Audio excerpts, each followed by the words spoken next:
Hello again, everyone, and welcome to another edition of This Week in the World of Football. This is episode number 346 for May 28th, 2024.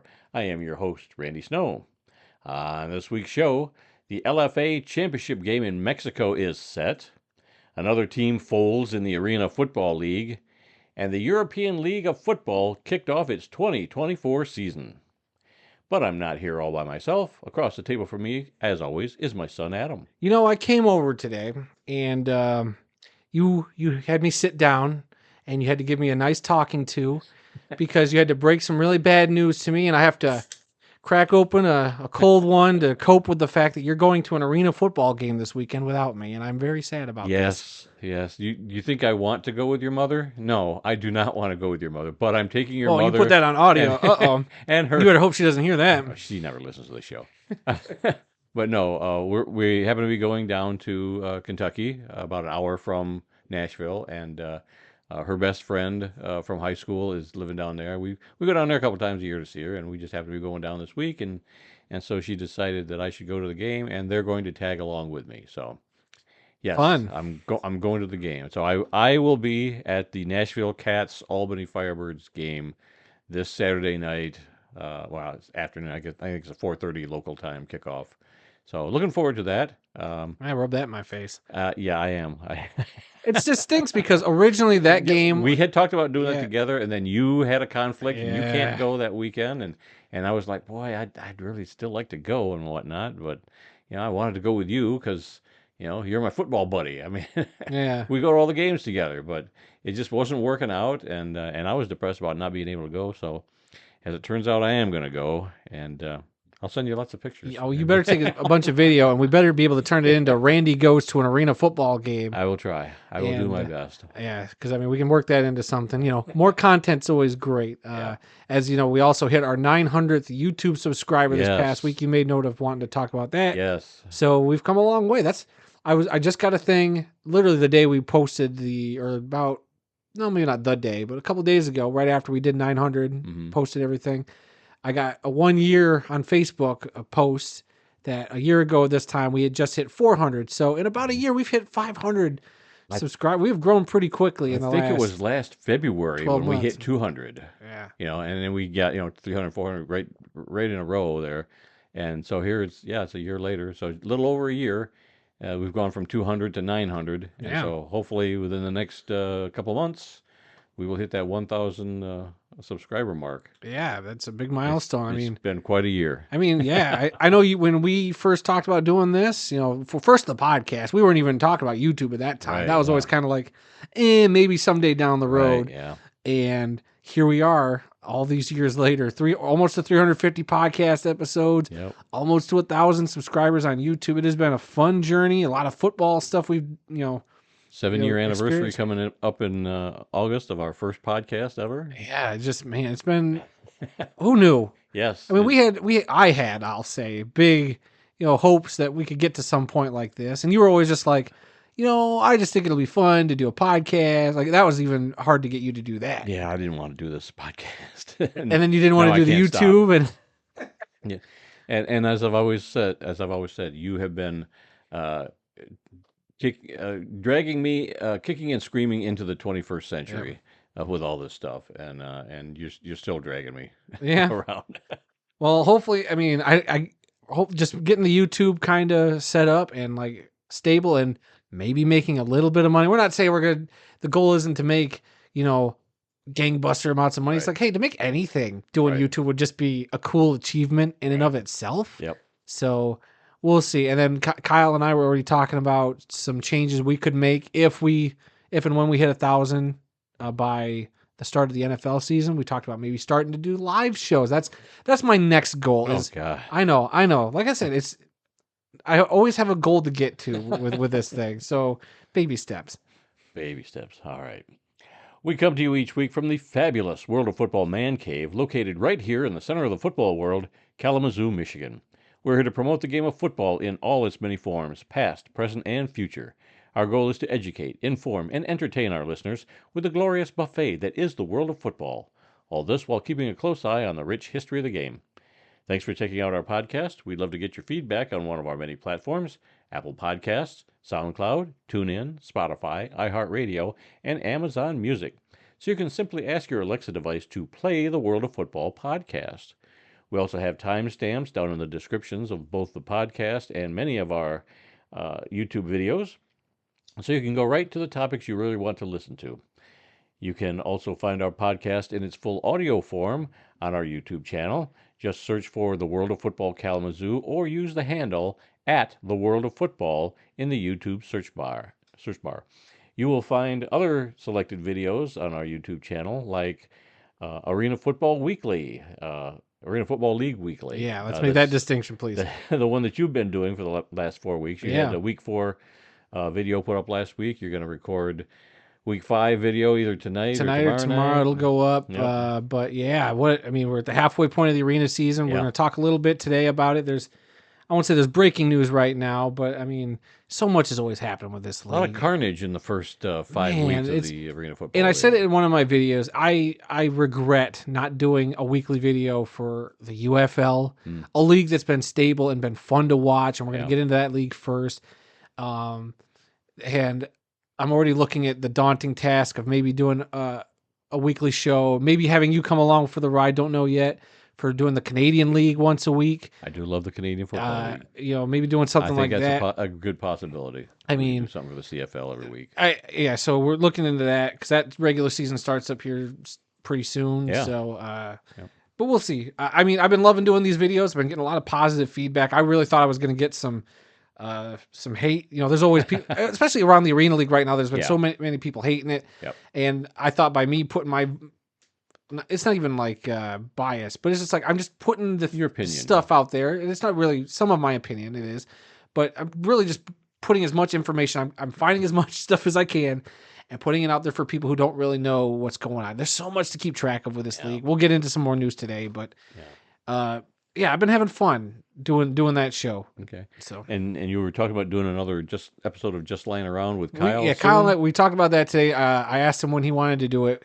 We might wait on doing like a Lions fun like schedule, like predicting how the Lions season is going to go. He wants to wait a little bit because we're kind of in a lull of the season. He's like, I want to kind of find the middle of the lull, then do a video, and then when we hit the training camp or preseason, that's when we're going to ramp up. So I told him, hey, it's your show. We're going to let you run the ship. I did see an ad where the Lions are starting to sell training camp merchandise. Training camp hats and I'll have to look at that. Whatever. You know me, I'm a sucker for training camp I just saw hats. the headline. I said, "Oh boy, training camp's coming up," because they're already pushing the training camp gear for this year. So have to look into that. Yep. Okay. Well, let's begin today's show with our tour around the world of football. And this week we are going to start with the UFL. That's right, everybody. It was week 9 in the United Football League, and it's the penultimate week of the season. Next week is the finale of the regular season, and up to this point, I think the UFL has done absolutely awesome. It's been solid. It has been good football, in my opinion. We can obviously admit that maybe some of the attendance hasn't been there the way you would think, but I'm hoping that this is a good foundation for stuff moving forward. But let's get into some of the scores this past week. There's a lot of interesting stuff that happened. So on Saturday, the Arlington Renegades defeated the St. Louis Battlehawks 36-22. So Arlington getting 2 wins in a row now. The Battlehawks already clinched their playoff spots. The Renegades are already eliminated. So I didn't catch this game. I don't know if you watched any. No, I didn't catch any of this game. So I wasn't sure if the Battlehawks had anybody. I don't know why they would have. They were still fighting to host the XFL championship game. Like, sure, St. Louis gets the championship game, but that doesn't mean St. Louis is playing in it yet. Right. So you would think they'd want to host that game, especially with a very good team like the San Antonio Brahmas in the next game, who defeated the previously unbeaten Birmingham Stallions 18-9, snapping the Stallions' 15-game winning streak, which dates back to last season. Yep, last season. Unbelievable. For the first time in 3 seasons, the Stallions were held under 10 points in a game. I watched the tail end of this. The Brahmas, I figured the Brahmas, could put up a good fight. Right. But Their man, defense was really they really stepped it up at home. Yep. And it's really interesting to see the Stallions kind of falter a little bit. They weren't out of it. They were literally within a score. 18-9. They could have done a 9-point play to tie things up. Yep. So, but They were trying, man. They were trying. Yeah, they just got picked off there at the end, though. They were trying to force a pass, and it Yep. just didn't work out. Yep. But good for the Brahmas. It makes everything interesting here going to the end of the season. And I believe, they play the Battlehawks, I think, next week anyway. I think so. I think next week is going to be a preview of the Both XFL and USFL yeah, because Conference Championship it just game. happened to be that's how everything was Right. scheduled. So we're Yep. going to get 2 weeks of these teams playing each other. Yep. So be interesting to see how they approach these games strategically too. Like, Right. do you throw everything in the kitchen sink to host a playoff game, or you just let your guys rest and just hope that, hey, get them while we're healthy and post it? We'll see. We'll see. It'll be very interesting. So then that takes us to Sunday's games, which saw the DC Defenders defeat the Memphis Showboats 36-21. Again, both these teams eliminated from the playoffs, so I don't know if there's much here to really talk about. I did catch most of, if not all of, the Michigan Panthers defeating the Houston Roughnecks 26-22. I saw about the last half of the game. Okay. I was busy earlier in the day, but yeah, I caught about the last half of it. I made sure to sit down. I watched most of this game. The Panthers had 2 quarterbacks play this game. I believe they brought back the injured quarterback. I'm forgetting his name, who started the game. Not because then they switched over to Perkins, who I think that's his last name, took over, and he was electric there at the end of the game. And he's the quarterback I think the Panthers need to ride going into the postseason. He was running it. He was slinging it. He filled in last week or the week before with Lewerke. So I don't know. The Panthers, though, now have the longest win streak in the league, current active streak at 5 games that they've won straight. Okay. So we'll see how that goes. And yeah, so your standings going into the final week of the season in the XFL conference, the San Antonio Brahmas at 7-2, the St. Louis Battlehawks at 6-3, and those will be your 2 teams competing for the XFL conference championship. The DC Defenders at 4-5, and the Arlington Renegades at 2-7 round out the XFL conference. And the USFL conference, it's the Birmingham Stallions at 8-1, and the Michigan Panthers at 7-2. Those will be your 2 USFL conference playoff teams. Then you have the Memphis Showboats and Houston Roughnecks at 1-8 apiece. And those 2 teams will play each other next week, the Showboats and the Roughnecks. So somebody said that the UFL needs to come out with the same rule that the USFL did when the Panthers and Pittsburgh Maulers had the 2 worst records going into the last game of the season. Remember, it was the first year, and the winner of the game got the first overall pick of the next draft. And I think that's what they need to do here to prevent one of these teams from just throwing in the towel. Not that I think either of these teams would. Both these teams have looked good. Their records just don't. Right. Yeah. They've both been playing good football, but they just have not been able to win games. Yeah. But they put up some points, and they've kept getting close. Yeah, and against good teams too. I mean, the Roughnecks at one wins. point during that game against the Panthers were up by 10 points, and the Panthers clawed their way back and got that victory. So I thought that was great. Well, the one thing you did not mention in the Michigan Panthers Houston game, this game was played in Houston, outdoors, and I heard one of the announcers say towards the end of the game that it was 110 degrees on the field at the end of that game. So yeah, they mentioned brutal the heat conditions. And I watched the beginning of the game. From the initial kickoff, guys were slipping on that turf. I wasn't sure if it was raining. Maybe the humidity on that type of turf just didn't help. But people were slipping around all the live long day, and I just was very curious about that. So that was something I noticed. All right. And now we're going to take it indoors, everybody, and we're going to go into week 5 of the Arena Football League. Yes, the Arena Football League. They're down to 10 teams. I'm using air quotes on 10. We don't know exactly how many teams are in there. It was 9 there for last night. Yeah. But anyway, the week started out with a Thursday night game. The Washington Wolfpack defeated the Rapid City Marshals. Put quotes around the Rapid City Marshals. 76-20, dropping the Rapid City Marshals to an 0-3 record. It was the first win of the season for Washington. Good for them. That's your team because you love their helmet. Yeah, we'll get into it. The Marshals supposedly used replacement players in this game because their regular players all refused to travel until they got paid. So I guess they haven't been paid for a while. So anyway, after that game, the Marshals team announced they were folding. Yeah, I wonder if that was the plan from the beginning. Like, they didn't get any of the regular players, and then they're like, all right, let's just put a team together, fly them out, play the game, and then we're going to fold. Because then also the Washington Wolfpack's Twitter feed or X feed, they did post an apology saying, "We're sorry for not correctly naming the players for the Rapid City Marshals team that played." And so that made me go, yeah. So there were replacement players. Right. It's been a whole mess. And this was one of the most ugly games I've ever watched. Like, it had a bunch of crazy plays, but it was like bad crazy. It was just like terrible fumbles, terrible interceptions. It was clear that the Marshals, or the Marshals in quotes, Right.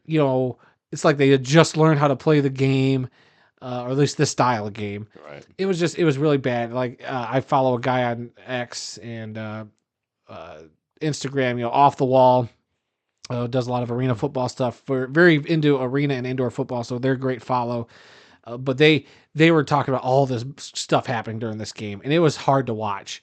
It was cool seeing the score go up that high, but at the same time, I'm like, geez, look at that blown coverage. Geez, it shouldn't be this easy. Geez, look at this crappy fumble that just got returned for a touchdown. It was just sloppy, disgusting football. He made a good point. Like, people are going to see that box score and be like, wow, Washington really hung it up. No.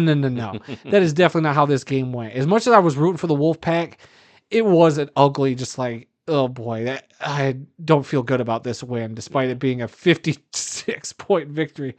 But yeah. Okay, so the next game was on Friday night, and this is probably the game of the week. The Albany Firebirds improved to 5-0 on the season with a 1-point win over the West Texas Desert Hawks, 47-46. And you told me, I guess you watched this game. I missed the game, but as soon as it was done and I heard about how it ended, I went to the YouTube, backed it up the last 10, 15 minutes, Right. and watched it, and it was incredible. That's Then I backed up to the beginning of the game and watched it all again, and it was great, because this game, not only did it literally, the first play of the game was the Uno. the kickoff. Yeah, Or no, the kickoff, because the Firebirds kicked it. The Desert Hawks could not get it out of the end zone and got tackled, and the score of the game was 1-0 before a regular snap was played. Okay. Firehawks lead, Okay. or Firebirds lead, and I didn't know that at first, because if you know the way the game ended, it ended that exact way. So when I saw that, when I rewatched it, I was like, how poetic was that? It started with the Uno and it ended with the Uno. That was cool. And the Desert Hawks were up 29-7 at one point. They were up by 22 points. And then the Firebirds clawed their way back. You got them scoring 26 points in the fourth quarter. Yeah.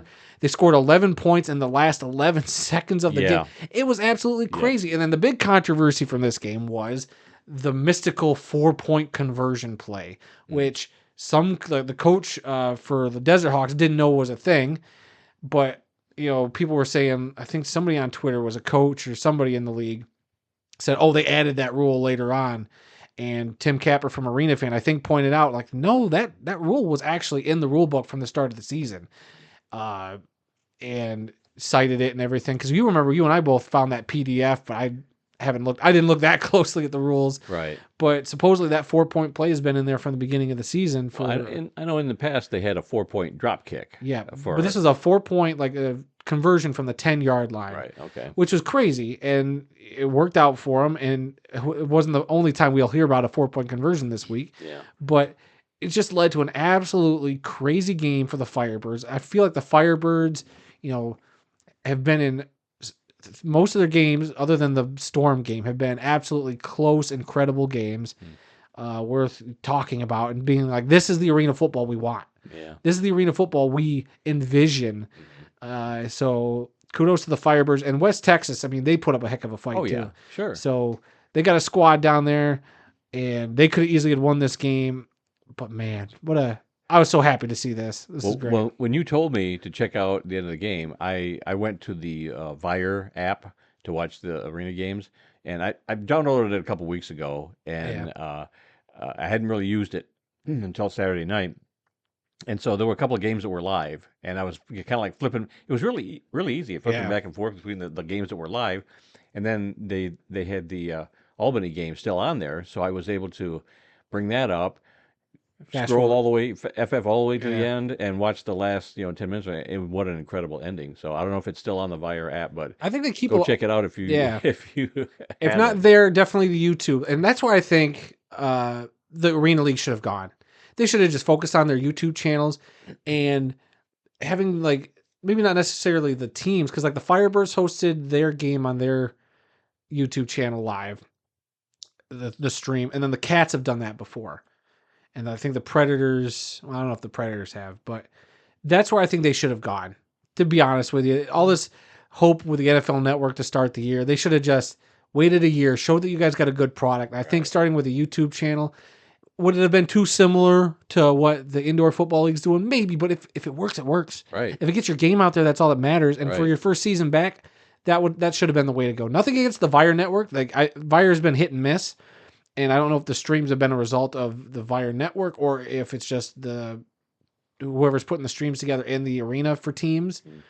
But I've had no problem with Vire either. I got the app on my TV or on my Apple TV. Yep. It loads right up. No issues with it. It's been great. Yeah, I didn't have to create an account or anything. Yeah, no, you don't have to create You an just account. download It's the free. app Yeah. and boom, it's right there. So yeah, it was extremely easy. I was very pleased, with the speed of the stream and all Yeah. that. So I mean, I was surprised, Yeah. happily surprised at that. All right, on Saturday, the Southwest Kansas Storm got a 2-0 forfeit win over the Oregon Black Bears, which I didn't even know about this until I Yeah. looked at the Arena Fan page, and that's what they showed. But on the Vire app, they had the Southwest Kansas Storm actually playing a non-league game, exhibition game, against the Cedar Rapids River Kings from the AIF. Yeah, and the Cedar Rapids River Kings were they just kicked out? Well, Or- they what is the deal? because we talked about it a couple weeks ago. They their owner got kicked out for whatever reason, and so the team is playing a non-league schedule for the AIF. So basically, they've been punished by the AIF for something their owner did. So they're still a team, they're just not playing an AIF schedule. So that's But yeah, it's like that's what I was so bummed to hear that an arena team would do this. I mean, I Yeah. get to an extent because you got fans that want to go to the games, and that's how this league's making money right now. So you can't afford to not have these games and pay your players. So you needed a team. So for this season, I'm going to let my, hard stance about the arena league should never be playing non-league opponents. It is unacceptable that certain leagues are playing non-league opponents. Well, I didn't even write down the score of this game, but it was a decent score. No, So, it wasn't. It was like 60 something to 13. It was a blowout. I don't remember. It was a I thought it blowout. was closer. Than I could tell you in 2 seconds. It was a blowout. But anyway, yeah, Southwest Kansas Storm played an exhibition game instead of, their opponent, the Oregon Black Bears, and came out with a win. So I mean, at least they kept their players active. The final score was 68-12. 68-12. Yeah, that was the final score. It was. Okay. It My wasn't. fault. It wasn't even close. I thought it was like 50-something to 30. Oh heck no. Okay, never mind. Shoot. Anyway, so they got 2 wins that night: an exhibition game win and a 2-point. Well, only one's going to count. Right. And so I don't know if do you want to talk about the Oregon Black Bears now, or you want to wait a minute? I don't know what's happening with the Oregon Black Yeah. Bears. I mean, one day we talked about the. I think at the beginning of the show we talked about 1 minute there were 10 teams, and then last night I saw a post about how the Black Bears were no longer on the league website, Folding for a second time this season. and then this morning check again, and people are like now they're back on the website. So I don't know what the deal is with Oregon. Then there's a thing that's just come out. Arena Insider shared Humble that service, I don't know if they're clothing or what, that Humble that the Right. league partnered with, Right. announced that they're continuing their partnership with the Black Bears, and they're happy with the Black Bears, but didn't mention the Arena Football League in their press conference. I don't know. It's a whole mess. This was just coming out as we started recording, and I don't know. And with the Black Bears, I do not know what is happening with this team. I thought they were just going to be a road team the rest of the year. That's what I theorized on my weekly arena show, was that They had those crappy nets. they had the crappy nets. So I figured either if they were going to get the equipment, they were getting them from some of the folded teams, and maybe they were just waiting to set them up for that, or they were just going to be a road team the rest of the year to fill out the schedule, because there's so much flippy floppy schedule changes and teams apologizing to their fans for having a bye week. We'll talk about that in a second. But yeah, it's just, I thought once Fisher took over that the Arena League would be in a little bit of a better spot, but I don't think he can't fix everything. no, I know you can't fix everything, but I thought it would just be a little smoother, maybe a couple scheduling changes, but I don't know. It's just every week, man, we can't catch a break. Yeah. All right, we got two more scores to go through here. Also on Saturday, the Orlando Predators defeated the Nashville Cats 69-62 in a wild shootout down there. So I think I was in this was Orlando. all Orlando for most of this game. They had a big lead, but for some reason they just let the Nashville Cats kind of creep back in there at the end. The Cats had a shot there at the end to maybe try to get the victory, but I think Orlando finally kind of put the kibosh on it. Nashville even converted a 4-point play of their own during the game, which was wild. So because I was watching this, Nashville was down big, and I was like, oh man, it's kind of a blowout. I was a little disappointed, but I kept watching, and they kept clawing back, kept getting back into the game. There's a lot of penalties, a lot of stoppage of the game during the game. And I was telling you that as I was watching the stream, they had it on Vire, and they also were streaming on some other YouTube channel. They had that exact stream. And they told people on the Vire stream, hey, jump over to the YouTube channel and you can talk to us in the YouTube chat. And I was like, oh, that's cool. So I went over there and I made one comment because they were talking about how the game was being slogged down at the 1 minute timing rule. And I said, I love this rule. You guys are nuts. And they had to, and they read my comment and said something like, well, we don't hate the 1 minute timing rule. We just hate all the penalties and stuff dragging the game here at the end of the game. And it's like they missed the point of what arena football is. It's always been like that. Not the penalties per se, That's but not the fault of the 1 minute timing No. rules. That's the team's fault for all the penalties. I think they just phrased it really bad. No offense to those announcers, but man, they were some really tough announcers to listen to. Like, unlike, we've talked about that Levac and Gaz show the president of the Firebirds does. Right. His co-host was actually one of the announcers during that Firebirds game. And I was like, oh, okay. I actually really enjoyed their commentators for that game. The Orlando Predators, not so much. It sounded like I won't say they didn't know what they were talking about, but it did feel a little more, maybe too loosey-goosey of a broadcast. But kudos to the Cats for clawing back in and getting close, making it at least a game. Because I was kind of going in thinking the Cats were one of the top 3 teams in the league. Right. The Predators have kind of had a couple of disappointing games, but I thought they should have been better, and then they pulled this one out. So I don't know. It was a good game, though. Like, towards the end, I was like, you know what? Nashville might have lost, but they made it interesting there at the end. That's what you want. Okay, and then finally on Saturday, the Salina Liberty defeated the Wichita Regulators 54-25, and the Billings Outlaws, who are sitting at 4-0, had a bye this past weekend. So right now, as of this minute, we're standing at 6 folded teams: Philadelphia Soul, Iowa Rampage, Georgia Force, Minnesota Myth, Louisiana Voodoo, and Rapid City Marshals. We don't know if the Oregon Black Bears are coming back this week or not. We'll find out what the schedule is. We'll find out in the next couple of days. So one of the schedule things that just happened, the Orlando Predators tweeted out about 23 minutes ago, so like right after we started recording, that they appreciate everyone's support and patience as we go through some changes within the Arena Football League. As for now, we have a bye for this Saturday, June 1st. The league is working diligently to get the rest of the games rescheduled. As soon as we have it, we will post it. So the Predators will be on bye. That's what makes it hard on that channel to talk about games. I want to talk about the games coming up that week, but I never know now because everything's in flux. Right. But what I want to see right now, the way the standings are about to shake out as you're about to go through, give me that Billings-Albany game. I don't know if it's even going to be scheduled or if we have to wait till a playoff game or an Arena Bowl. I need to see Billings play in Albany or a West Texas, like ASAP. It's like I can't even remember if at the top of my head if Billings has played West Texas or not. I don't recall. But I need to see Billings play Right. one of these teams because I want to say Billings could be the best team in the league. But right now, just record-wise, I mean, it might be Albany, but they've also shown some flaws. Like it's hard to pick one of these teams as the best team when they've all shown some big faults. Well, according to the standings, Albany is the better team because they have a 5-0 record, while Billings has a 4-0 record. So that puts Albany at the number 1 spot, followed by the Salina Liberty at 3-1, West Texas at 3-2. Oregon is actually at 3-2 also. Orlando's at 2-2. Southwest Kansas Storm 2-3. Nashville Predators 2-3. Wichita Nashville Cats.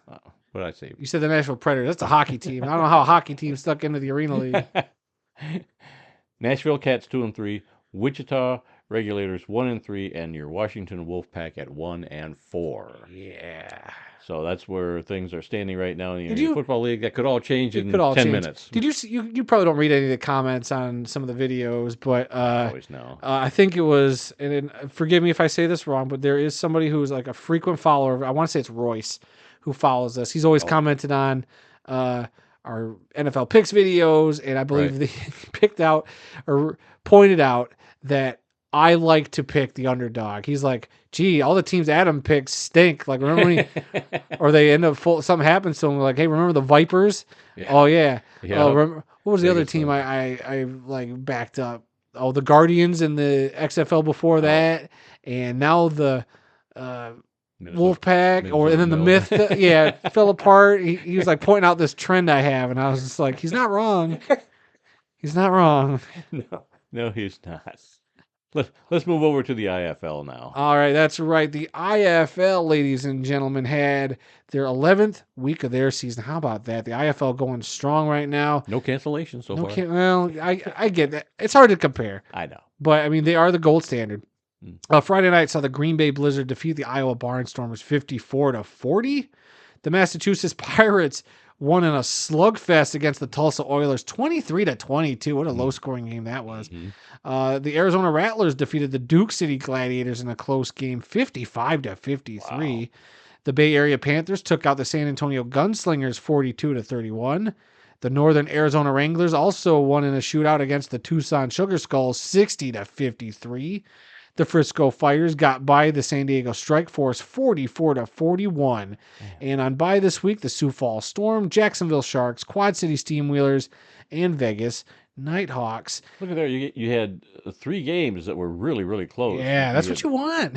23-22, 55-53, 60-53, 44-41. That's 4. You gotta really love all these close one-score games. Yeah. Even winning by 10 or 11 points, being within a couple scores is great too. Yeah, the other 2 games were within 10, 11 points. Yeah. So yeah, good competition there. Good competition there. We all know the IFL has been putting together great games, so kudos to them. So we're gonna look at their standings real fast. In the East, the Frisco Fighters and Green Bay Blizzard both sit at 7-2. The Massachusetts Pirates sit at 6-3. The Quad City Steamwheelers sit at 4-4. The Tulsa Oilers sit at 3-6. The Iowa Barnstormers at 2-7. Jacksonville Sharks at 2-6, and the Sioux Falls Storm, which, gosh, I can't believe seeing them at 1-7 there. They've been so good. They've always been so good. This is a shocker to me. Yep.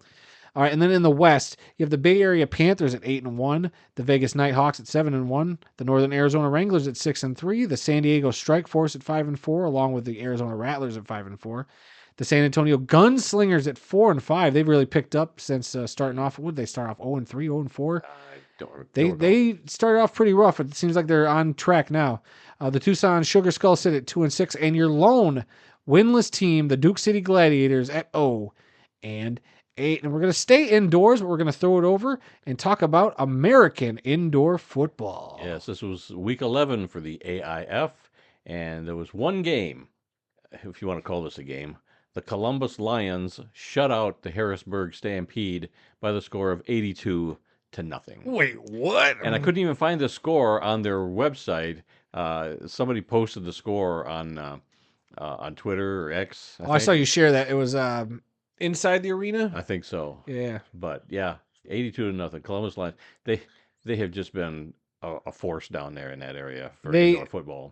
So to me, there's some teams in these, and we'll talk about the National Arena League in a second. There's some teams. I think the Omaha Beef one, the Columbus Lions are another one, and maybe the Carolina Cobras. They just need to jump ship from this, either to the Indoor Football League next season, or if the Arena Football League can stay on its feet. These teams seem like stable organizations that have jumped from league to league, been around for years, especially. That should be a big factor. And bring them over to one of these other leagues that are a little more proven. I hate saying that, but I just feel like I would love to see like a Columbus Lions finally competing in like a legitimate league. Yeah, that's not the last couple of years. The Columbus Lions have not had any kind of competition. Right, they played in the NAL for a few years, and they were a great team there. Yep. And then they moved to these rinky-dink leagues, and it's just like they're just stopping over. No competition. They've got a little bit more competition this year, but last year was just awful for them. They walked all over everybody. Yeah. But but yeah, so looking at the standings in the AIF right now, your Columbus Lions sit at 5-0, Corpus Christi Tritons 4-1, Harrisburg Stampede 1-3, Amarillo Venom 1-4, and your Cedar Rapids River Kings playing a non-league schedule. Why are they my teams? Not well. I'm just saying, whoever's a fan of it, Oh, they're okay. not You said really your like they're mine. well. Your as in Like you kept whoever's referring to listening. my Washington Wolfpack. Well, yeah, that's your team. Well, then, but You you told can't. me it But then was. you can't keep saying that for these other teams, like my Idaho Horsemen or Don't you whatever. have a favorite team in every one of these leagues? Not really. I Oh, mean, but yeah. All right, let's talk some NAL. that's right. We're gonna jump into the National Arena League, and it was week 11 for them as well. There were 2 games this week with one team on bye. The Carolina Cobras defeated the Colorado Spartans 53-39. And then the Sioux City Bandits defeated the Idaho Horsemen 56-34. Neither of these games that close. And then the Omaha Beef are your lone team on bye, so they remain undefeated. And as we look at the NAL standings, the Omaha Beef sit at 6-0, followed by the 5-2 Carolina Cobras, the 4-3 Sioux City Bandits, the 3-4 Colorado Spartans, and the 1-6 Idaho Horsemen. And lest we forget the Oklahoma Flying Aces, who were 0-4 before folding or going dormant for the remainder of the season. Okay. All right. And now we are going to go south of the border, as now we're going to talk about the LFA. La Liga de Fútbol Americano Profesional. Playoff time, baby. Yes, the semifinals had a game on Friday.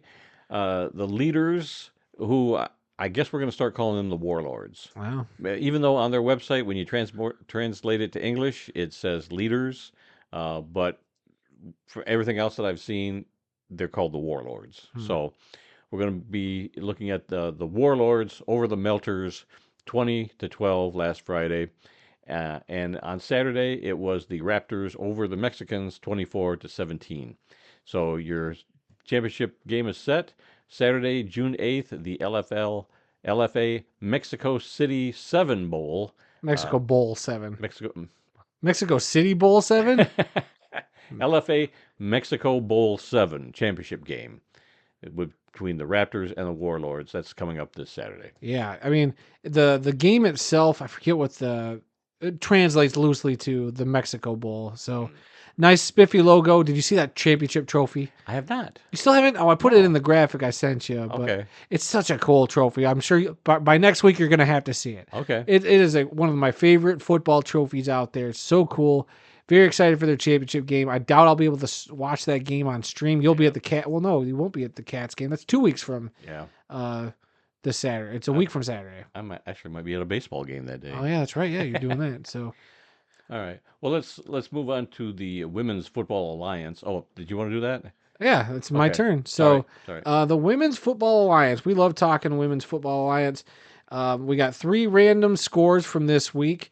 As we always do, because there's so many teams that many. Dad just picks out a few great names or a few close scores, and we're just going to bring them up. So this week we have the Jacksonville Dixie Blues, who defeated the Raleigh Express 14-6.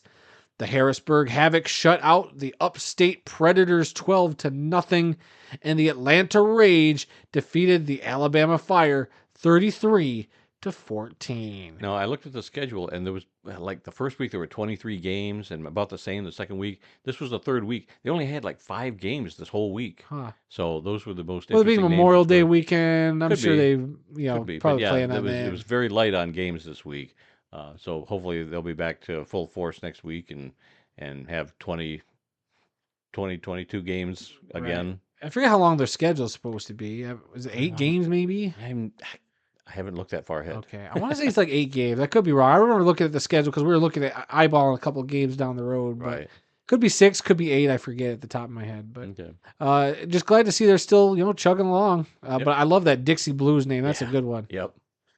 All right, and with that, we have a new league in the fold this week. So Randy's going to start us off with this one. It is the European League of Football. Yeah, this is the first year that we've actually covered this league. We've kind of been aware of it because a lot of the teams are using the same names from NFL Europe. I believe they got permission from the NFL to use those names, so that Yeah, I was a don't cool know. factor there. So anyway, so you'll recognize some of these names as we go through the list of games this Do we week. want to do like some basics, like what we've kind of figured out about this league? Like there's 17 teams in this league. Right. Um, There was 7 games last week, so 14 games. 14 teams were in action. 3 were on 3 on bye.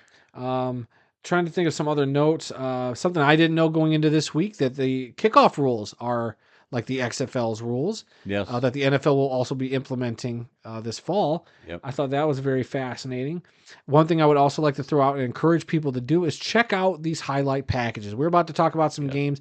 I was able to watch most of them. I missed a couple before we went on air, but I got most of the games watched. The highlight package, they keep them tight. 7 minutes per highlight package for each game. So if you're even curious about any of these, and I'm going to definitely implore everybody to check out at least one of these at some point. I checked out one. You The one, suggested one, and that's the one I'm going to talk. We'll talk about in a minute. But I like this presentation. Yeah, they have a very good website. They have, like you said, a good social media presence. Yeah. The highlights were narrated in English, so well, they had whatever broadcast teams they get. There sounds like there's some American broadcasts covering the games. Definitely some British. I've heard a couple accents in there, right. But it was really cool. And some of those stadiums, man, they had some really nice crowds there for some of these games. Yeah, well, let's go over the scores. Then when we get to the one that I actually watched. Yep, I got some notes from some of these games. Okay. So. On Saturday, it was the Vienna Vikings over the Ferrovar Enthroners. Yeah, what a cool 43 to 18. Now, Vienna, everybody assumes Vienna, Austria, which I'm sure that's who it is. But like this Enthroners team, I didn't know where they were from, so I had to go look them up. They're actually in Hungary. So it's a town in Hungary where they play. It's pretty cool. Yeah, and so the next game. Hold on, well, I'm not. Oh, I'm sorry. My note from this game. Okay. While the Vikings, it was a big win for them, but they started off this game. They were up 19-0 in the first quarter. This Vikings team looked really awesome. They were moving the ball down the field. Had a good defense as well. So I felt bad for those Enthroners because it was a home game for them. But what a cool name. I like that Enthroners name. And the Vienna Vikings, come on, if you haven't seen the highlights yet, you might be thinking you're watching some Minnesota Vikings highlights because they look eerily similar to the Minnesota Vikings. Is that what their helmets look like? Their helmets look like, it's like the Vikings, but imagine that horn, instead of going straight back, it goes up a little bit. Oh. It's like smaller and it goes up a little bit, Okay. but it's still the purple and gold color scheme. So it definitely might make you double take. Okay. The next score from Saturday, the Barcelona Dragons defeated the Helvetic Mercenaries from Switzerland 23 to 19. Yep, the Dragons they were down 12-0 in this game at one point, and they never led till they took the game-winning touchdown late in the fourth quarter. That was incredible. And there was a news story that kind of came out of this game. I think you reposted this, how the league had to make a statement because supposedly an old version of the Spanish national anthem was mistakenly played during this game or before the game, and they apologized. I think the home team apologized to the players and fans and all that. It was, I don't know what happened there. The league said there wasn't going to be any punishments for it, but yeah, it was a kind of a big deal that the league had to make a statement that, hey, this just accidentally happened. We didn't mean to play the old version of the national anthem. So a little controversy, I guess, to start week 1 of European League of Football action, but I just thought it was worthy to throw that out there. Okay, yeah, I did see that article. Okay, and then the last game on Saturday was the Triol Raiders. You got to say it the other way around. As you're saying, the Raiders Triol. That's how they have it written down. That's how you got to say it. From Austria, shutting out the Milano Seamen 32-0. Yep. I watched the highlights from this one. You decided you were going to be a Milano Seamen fan. That's the only team in Italy. You're a big fan of Seamen, and apparently. I've been to Milano. And the Seamen... I switched planes there. I never left the airport, but I did land in Milano. Gotcha. Well, it's unfortunate for your Seamen that they just turned the ball over so many times. It was really bad. Like it seemed like they would get the ball moving, and they just had really bad turnovers. That Triol Raiders, the Raiders Triol, however you want to say it, they just look like they got a team there. They got a squad. So they were capitalizing on everything, and they looked pretty good. So okay, the next game, there were 4 games on Sunday. The Wroclaw Panthers, or Panthers Wroclaw, I guess is what you said. Yeah, that's how they got it. Panthers Wroclaw. And they're located in Poland. They defeated the Berlin Thunder 49-39. This is the game that you told me I needed to watch the Yes. highlights. These are your highlights of the week, everybody. Yeah. Get on YouTube, go to the European League of Football's YouTube channel, which is great, by the way. Yeah. They do a great Very job easy. getting, A lot of and stuff on they had all their replays ready to go. Hmm. Like as soon as these games are over, these things are up. It's awesome. So kudos to whoever they got running their social media and their, editing all their stuff. So this is your game of the week. It was 28-26 going into halftime of this game, including a kickoff return for a touchdown by Berlin to end the half. So they missed the 2-point conversion or a field goal. I'm still iffy on some of the rules. I also think one of the rules is they just need 1 foot down in bounds for a catch, is what I noticed. Because there were sometimes I was like, I don't think he got 2 feet down, but they considered it a catch. So I wonder if that's one of the rules I have to look into a little further. But what a first half. These two teams were going back and forth. It was just awesome to watch. I believe the Thunder were out on like a 20. Oh, they were up like 20 something to 7. And then the Panthers kind of came back and then grabbed the lead. Then Berlin obviously got down by 2 points to go into the half. And then the Panthers just kept going. It was back and forth all game long after that. These highlights were just awesome. I don't know what you thought other than that you watched them. Well, I thought all the uniforms looked very good, very professional, as well as the helmets and the fields. The stadiums maybe didn't have a big crowd, but the stadium looked awesome. The field looked magnificent. The grass field and whatnot, how it was marked and everything. So the whole experience looked very, very professional. The replay package was very professionally put together. Just a very nice presentation. So I've got nothing but good things to say about this league and the way they are presenting themselves on the internet.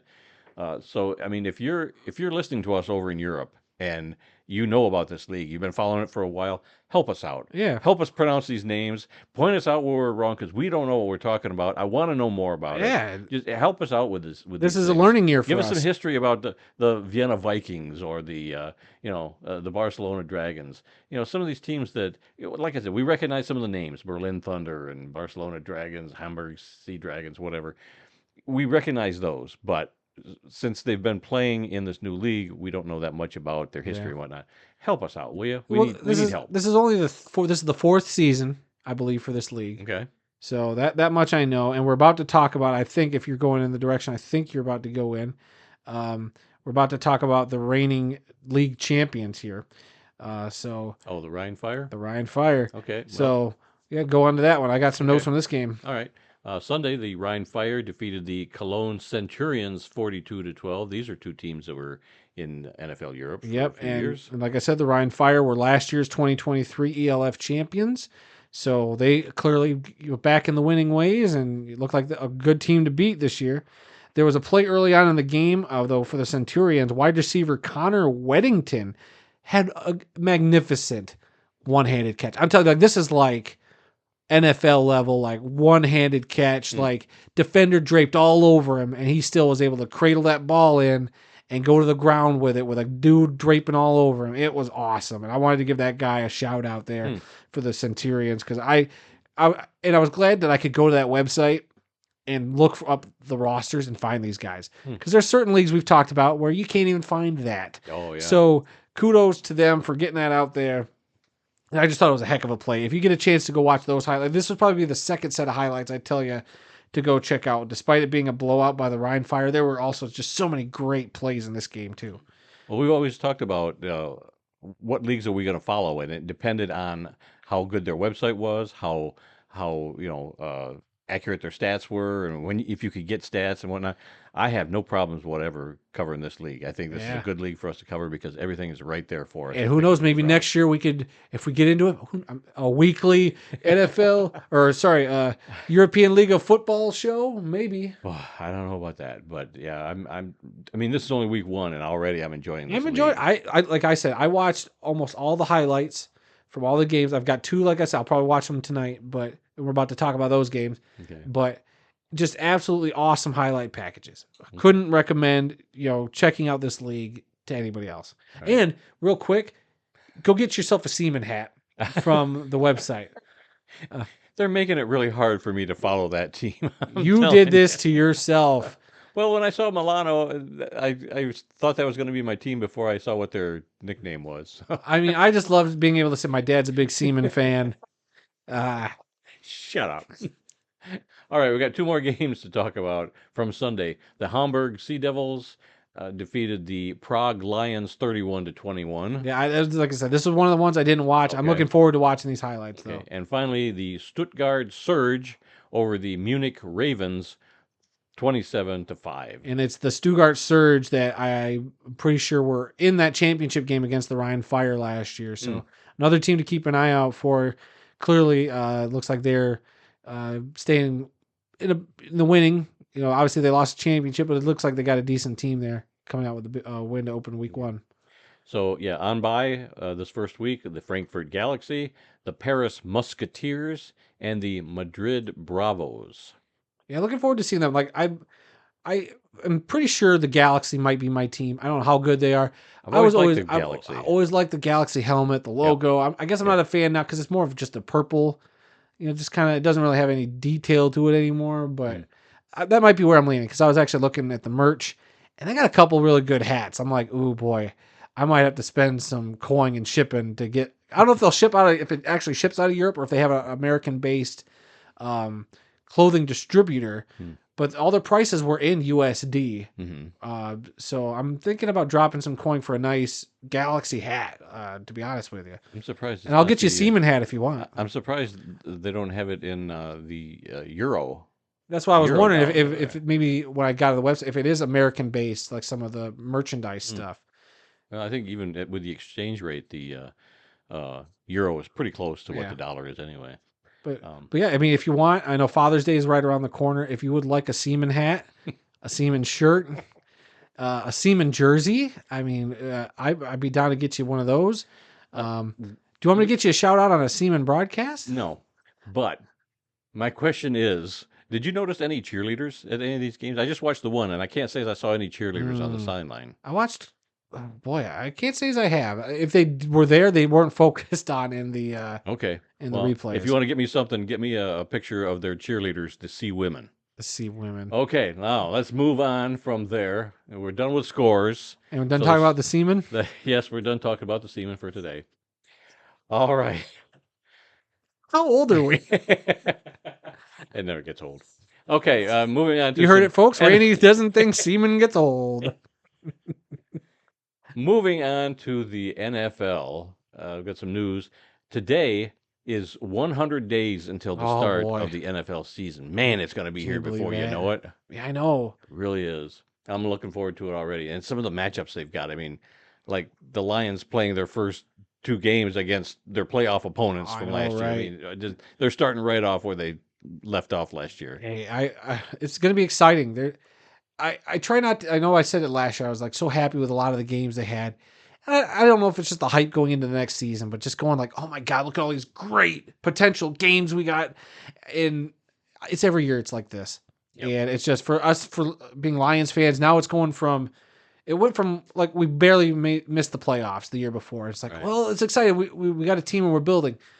We went to the NFC Championship game. Right. We were right on the cusp of going to a half of football away from being in the Super Bowl. And to be honest with you, and I think I said it before, if the Lions would have gone to that Super Bowl against the Chiefs, the Lions would have won.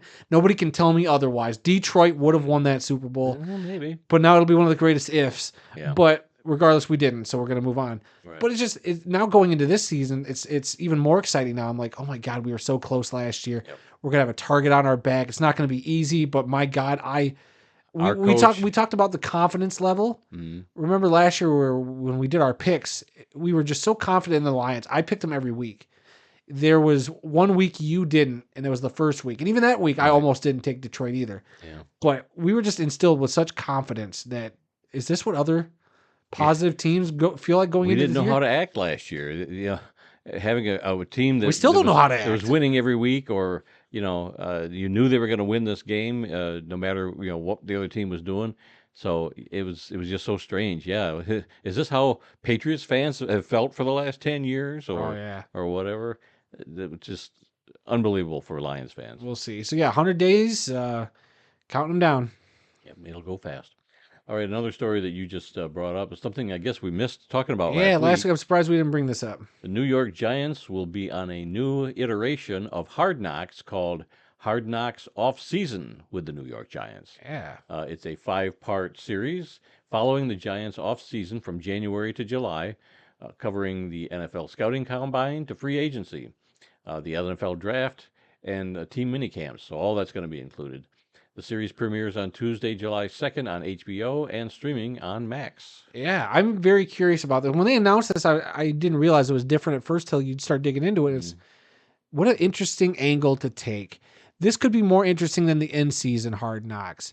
To get a behind the scenes curtain of, and I hope they don't shy away from their evaluation process of guys, like being in the room to hear coaches and GMs argue and stick their neck out for prospects and seeing the disappointment of guys getting taken before the that they wanted.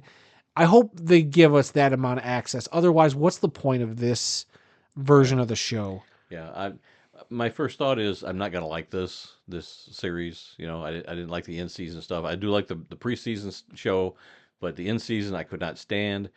This one I don't know. I'll give it a shot. I'll watch it. And this is the 100th anniversary Yes, I was gonna season say, yeah. of the Giants, so that's why I guess they picked the. Maybe they'll go into some of the jersey because they have that 100th anniversary jersey Yeah. they're doing. So maybe they'll go into that too. I'll give it a shot, but Yeah. if I don't like the first episode, I'm probably not gonna watch anything else. But I know I- you'll probably watch the I think whole it's thing. interesting though because all the other Hard Knocks they do it like on a week by week basis, and this it's 5 months, it's 7 months, kind of crammed into 5 Yeah. episodes. So I'd be curious to see how much stuff they have, like, or how long are these episodes going to be? Because I'm Yeah. sure there's going to be like there's so much to cover in that span of time.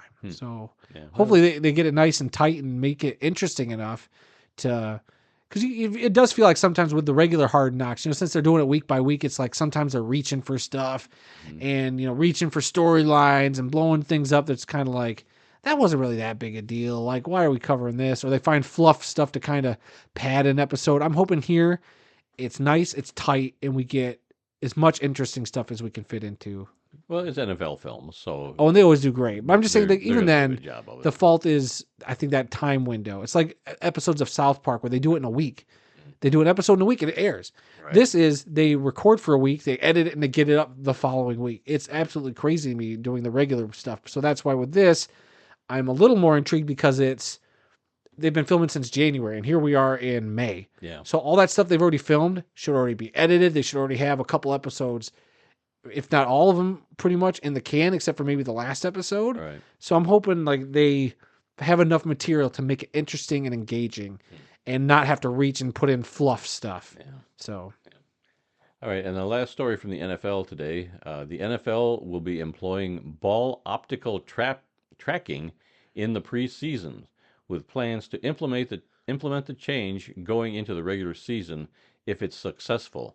Now, isn't this what the UFL is already doing? it sounds like it does You know, it. they, The they, UFL they don't run out there with the chains anymore. They've got a way of taking the sensor that's in the ball and saying, oh, they're 18 inches from a first down or Yeah. whatever. They show you a little graphic and they tell you exactly how far it is from the first down marker. So yeah, I assume it's the same thing. Or I maybe, think maybe it's the NFL's version of what the UFL is using. Maybe Yeah. they copyrighted something else. I don't know. maybe it'll be interesting to watch and to experience for preseason, but they must be really confident in this system. If they're going to roll it out in the preseason, and if it goes good, it's going to be all season long with this. Yeah, normally it takes years of testing and Yeah. thinking about it and hemming and hawing. Oh, do we want to spend the money on this? We're only making $20 billion this year. I don't think we can afford it. Well, if you listen to, I think Pat McAfee's show when they covered this story, they talked about it, and McAfee talked about how when he punted some of those first footballs that they put the chips in, he claims he's like, maybe it was just a mental thing, but he's like, I swear I could feel whatever sensor was in that football when I kicked it. And now I guess the sensor's down to about the size of a grain of rice. So they've been working on this. I think he said Sean Payton said it had been since like 2014, maybe. They've been working on this. So almost 10 years they've been working on getting this technology right, supposedly. And here we are. I'd be curious to see it in action. So it'll make the preseason games at least maybe a little more interesting to watch, to see just that side of things. And saying goodbye to the chain gang. That's something that I'm surprised we haven't gotten rid of sooner, but Well, I hate to see it go myself. I do, but it's Randy, it's so archaic now. I mean, we have all this other technology, and we technology determine is- 10 yards by two dudes and a pole. That's Technology is okay, but when it breaks down, you got to have a backup, And and that's where you that's- two guys with two sticks and a chain come in. And that's the rub. If and when this technology fails, these guys are going to have to be on standby Yep. anyway. Yep. So they're not really going away, I think, but it's just going to be. I think they'll still use it on the sideline because probably one of those sticks where they mark the first down, that's where the sensor is reading from. You got the ball and that stick, so Yeah. that's still important. Maybe. I think. We'll see. We'll see how it all works out, but it'll be interesting nonetheless. And if anything, this makes it fun for the prop bettors. Like, how many times are you going to see the chain gang today? Is it going to be 1-0, like 1.5? Have they ever done that before? I don't think Probably. the chain gang has ever been involved If in a you're prop bet. if you're up to your neck in gambling debt, I'm sure somebody's at some point bet on the chain gang.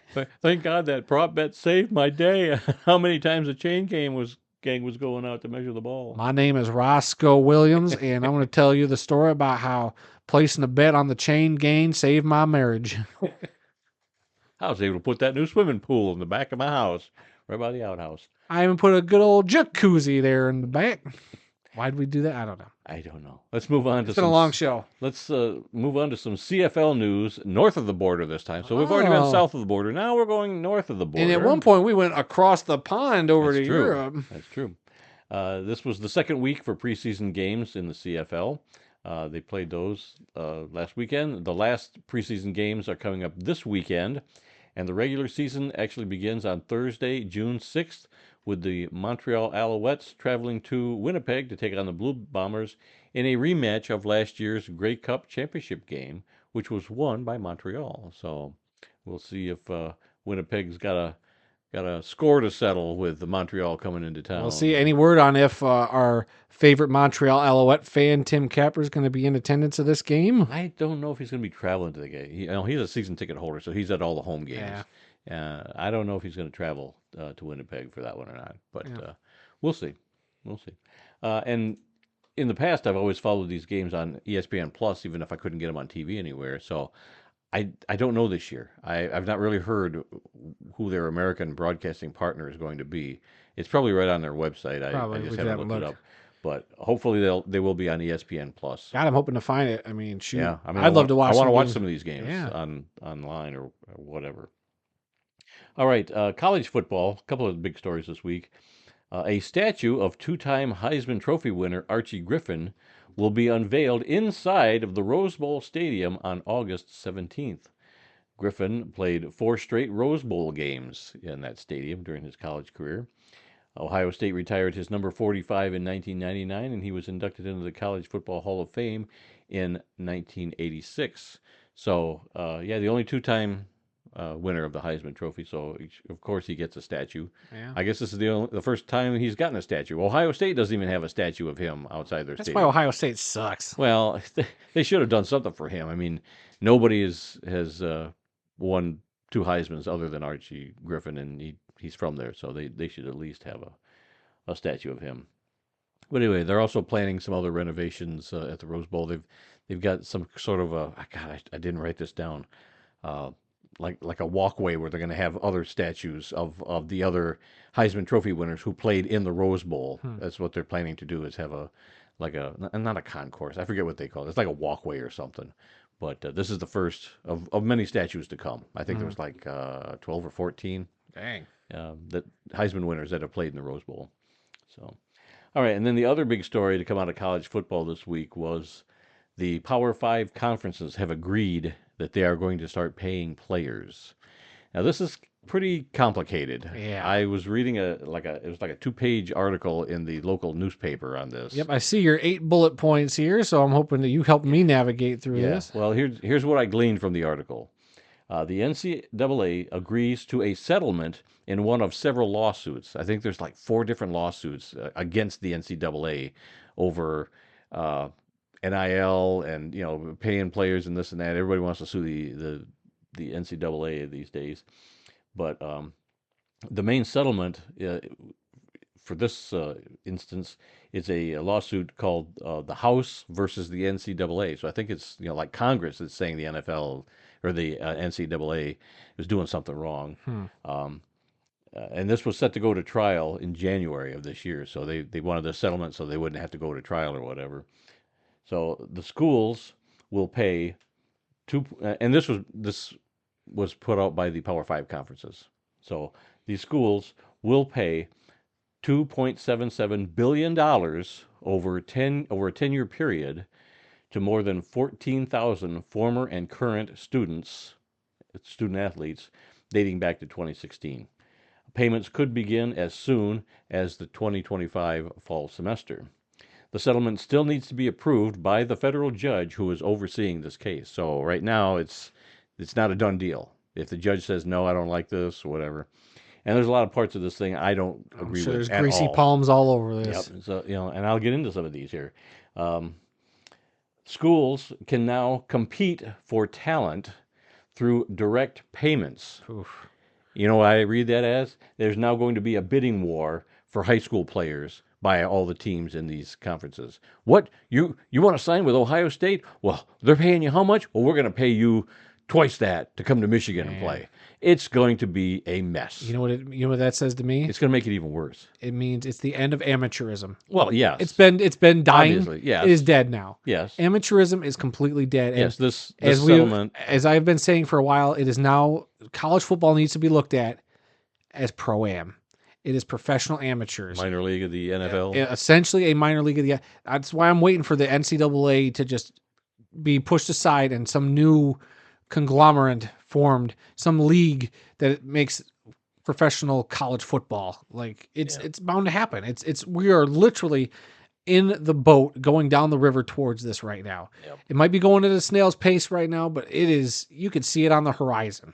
Yeah, So. yeah, they're heading right for a waterfall, and they're going to fall off the edge eventually. That's just my take on it. Schools will be setting aside, they're not required to, but they're being encouraged through the settlement to set aside $21 million a year to pay their players. Oh, gee, sounds like a salary cap. Mm-hmm.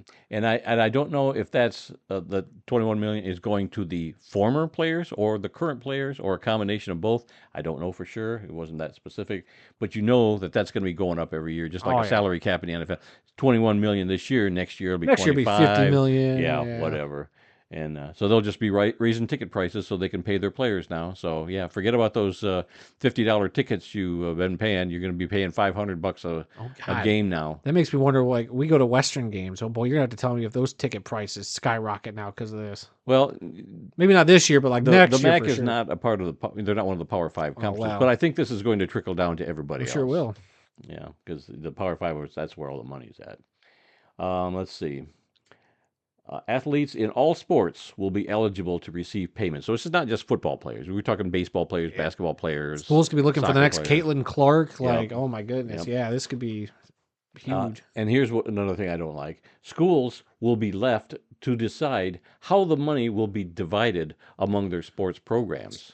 Gee, I don't see any problem with that. There's not going to be any disparity there where 70%, our football program gets 90% and 10% for basketball, no, it's going to be baseball. It'll be 70% to the football program. It'll be 25% to the basketball program, and then depending on how good your hockey program is, they might get a bit, or your baseball program, or your softball.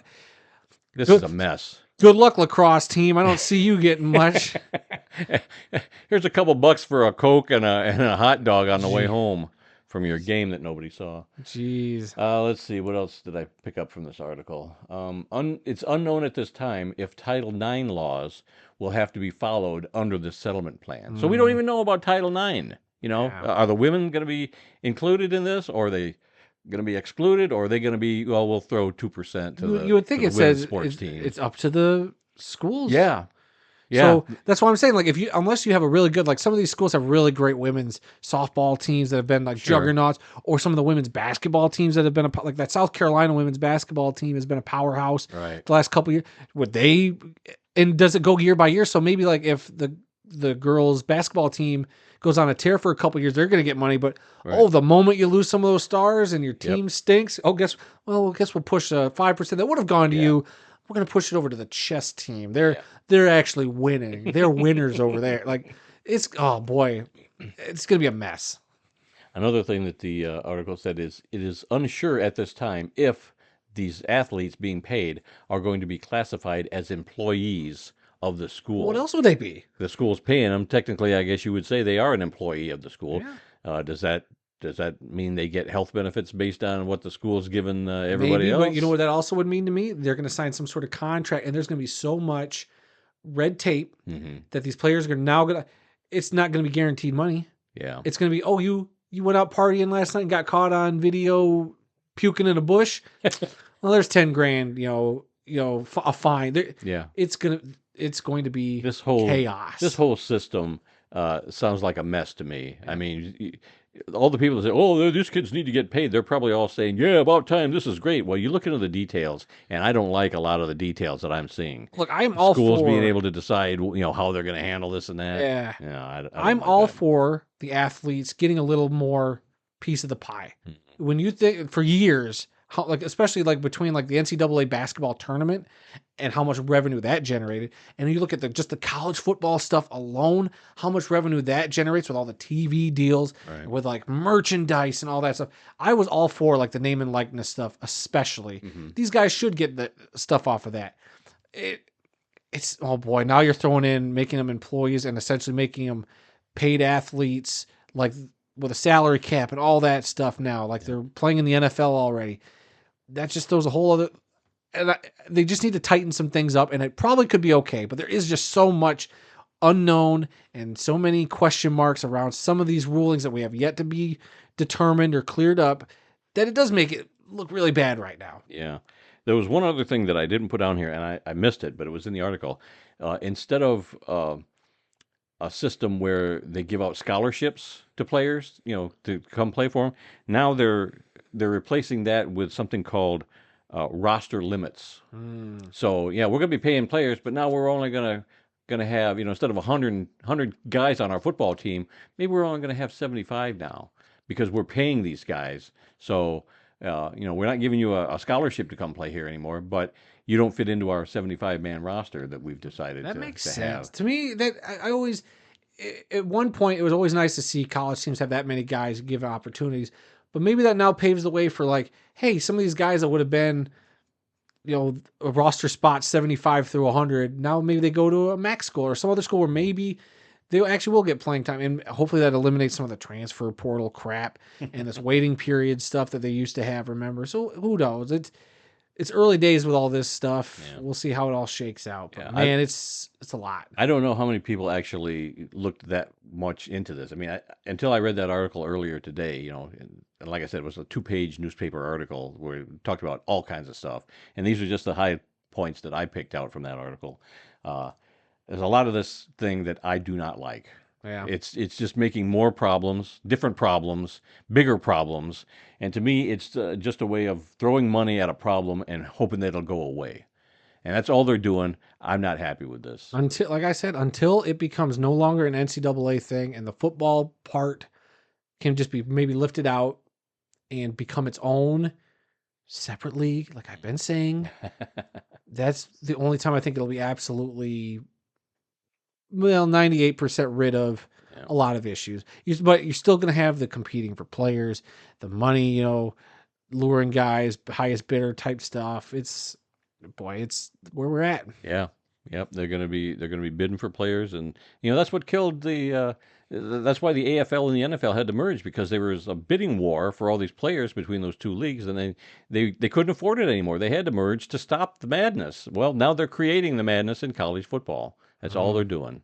See, they need a historian like you, Randy, to point out these follies of man. If they would just listen to me and do what I tell them to do, there wouldn't be that many problems anymore. You know what? Speaking from experience, being your son and being told to do a bunch of stuff that I never did, yeah, it probably would have helped me out if I would have listened. Dallas Cowboys, you're now a Mexican team. Go. Whoa. Bye. See you later. Go play in the LFA. Don't like you. Also, in fairness, had I listened to you, we wouldn't be doing this podcast and almost have 1,000 subscribers. That's very true. Very, very true. All right. So that's it for the news section. Today's birthdays. Just one, but it's a really big one. Jim Thorpe, born on this day in 1887. Dang. There's kind of a. They're not sure if that's actually the year. This is what Pro Football Reference said. It was either 1887 or 86. being born on an Indian reservation back in the 1800s, the records weren't real good. So anyway, according to them, they're saying 1887, but he did pass away in 1953 at the age of 65. Played his college football, as everybody knows, at the Carlisle Indian School in Pennsylvania. He won 2 gold medals in the 1912 Olympic Games in Sweden.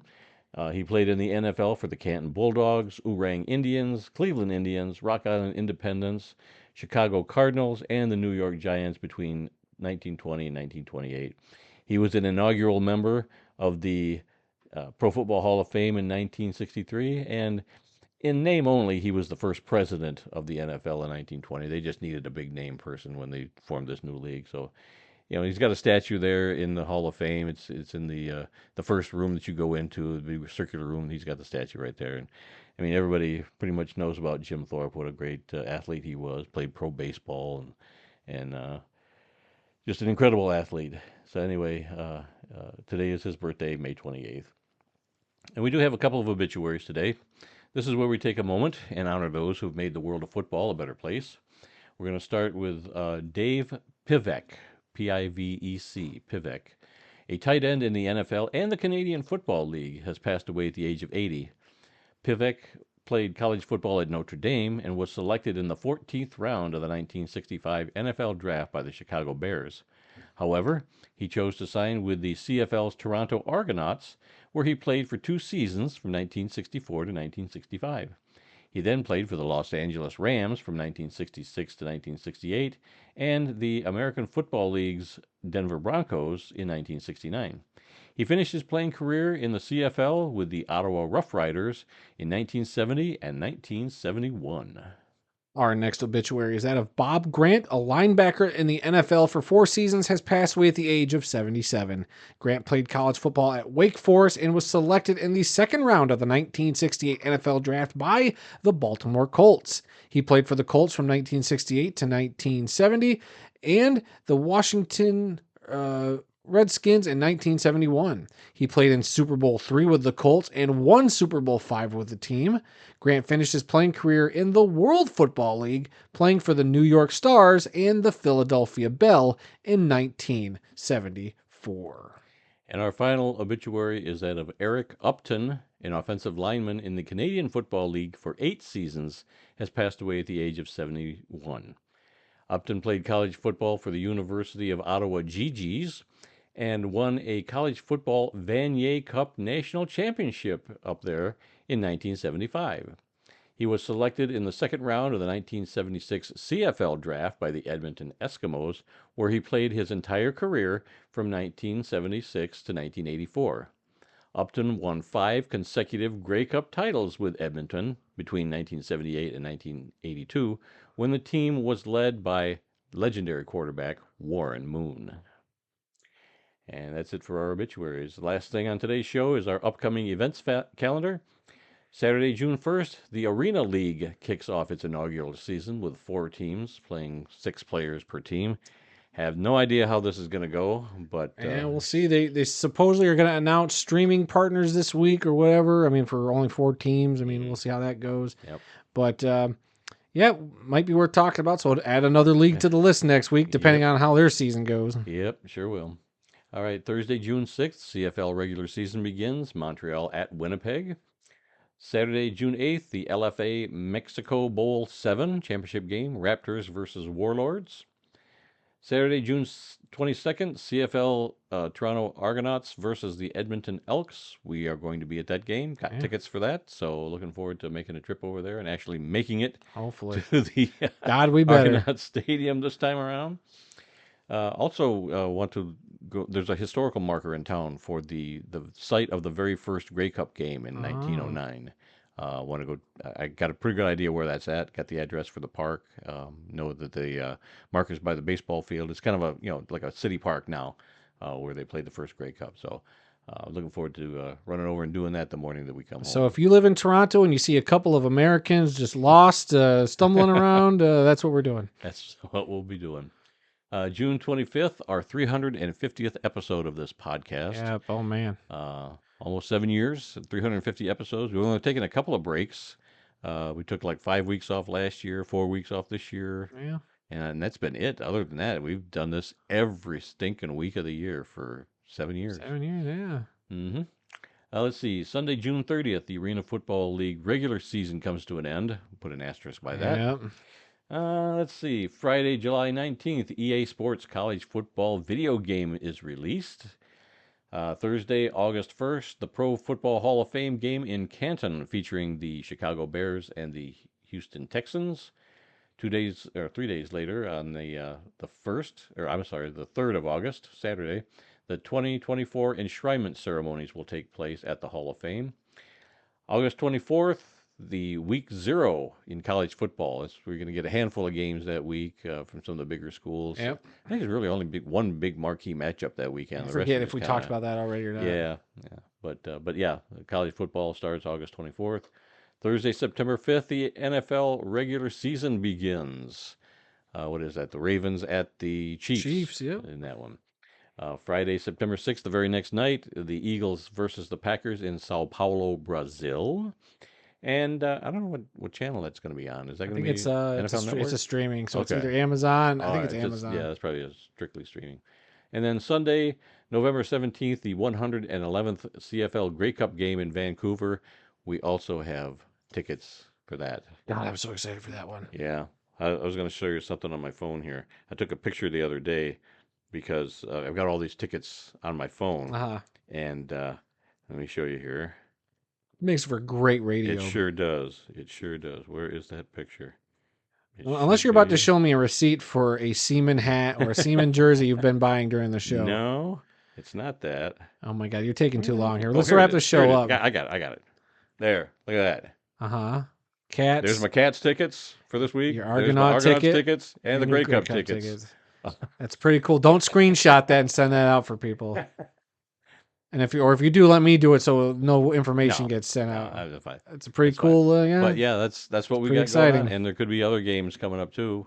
We're talking about going to Arizona for the Lions game and against the Cardinals, week Arizona 3. Cardinals. Yeah, man, it could be. It's a big year for us. It's a lot of stuff happening. I want to go to there's a early season Western game too that I want to go to. Yeah. So yeah, same. We always love going to the Western game. Yeah. All right. Anything else before we close the show out? Nope. We should be good. It's been a long one today, so Yeah. Every week, Adam and I have this conversation before we start where I say, I think we're going to keep it under an hour today. Look at what the script says. Less than an hour. Yeah, and we've never made it yet. It's always over an hour. We're pushing almost an hour and a half. So, no, really? We're getting up there, yeah. Oh my gosh. So, all right. Getting close. All right. Well, that's all the time we've got for this week. If you learned something during this podcast about the incredible amount of diversity that exists in the world of football, then we have done our job. Visit our website at theworldoffootball.com for news, links, upcoming events, original articles, videos, and more. Our email address is info@theworldoffootball.com. You can follow The World of Football on Facebook, X, and Instagram, where the address for all three of those is TWOF Kalamazoo.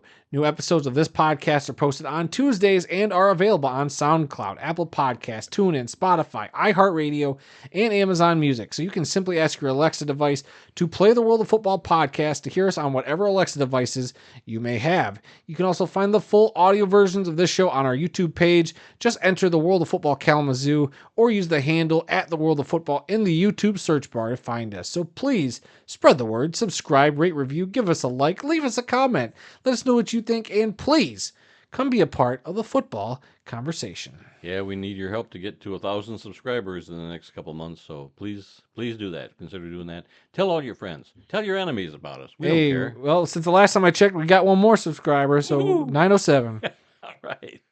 And remember, folks, some people may love football more than we do, but nobody, and I mean nobody, loves more football than the two of us guys sitting here in Kalamazoo.